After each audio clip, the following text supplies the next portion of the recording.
आज मी काही साड्यांची खरेदी केलेली आहे. कुणासाठी घेतलेत, कशा घेतलेत हे तुम्हाला पाहायचं आहे का? चला पाहूया आपण मी कशा साड्या घेतलेल्या आहेत.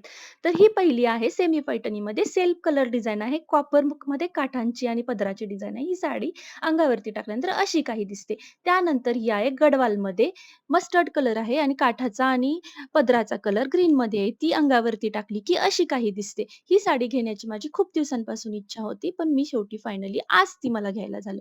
त्याच्यानंतर ही साडी आहे साउथ इंडियन सिल्क साडी. ही साडी माझ्यासाठी नाहीये, त्यामुळे मी पूर्ण ओपन करत नाही. पण बारीक अशी नाजूक डिझाइन खूप छान दिसते. त्याच्यानंतर पुन्हा गडवाल साडी, पण ही नऊवारी साडी आहे आणि ती अशी काही दिसते. लाईटमध्ये थोडासा कलर वेगळा दिसतो. पुन्हा ही साडी माझ्यासाठी नाहीये, त्यामुळे मी ओपन करत नाहीये.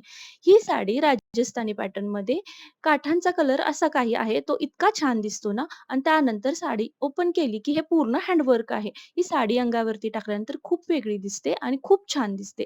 एकदम युनिक पॅटर्न वाटला म्हणून ही साडी मी खूप आवडीने घेतलेली आहे. त्याच्यानंतर ही आहे डिझायनर साडी. हिचं बारीक काठांवरती जे वर्क आहे ते अमेझिंग आहे. ते खूप छान दिसते आणि साडीच्या इंटरनल पार्टवरती पण खूप अशी बारीक नाजूक डिझाइन आहे. आजकाल हे कलर खूप ट्रेंडिंगमध्ये आहेत. त्यामुळं हा कलर घेणं तर मस्टच आहे. त्याच्यानंतर ही पार्टी वेअर साडी ग्लास मिररचं डिझाइन आहे. पार्टीसाठी एकदम छान नाजूक अशी डिझाइन आहे. खूप छान दिसते. तुम्हाला साड्या कशा वाटल्या? कोणती आवडली? कमेंटमध्ये सांगा आणि चॅनेलला सबस्क्राईब करा. बाय.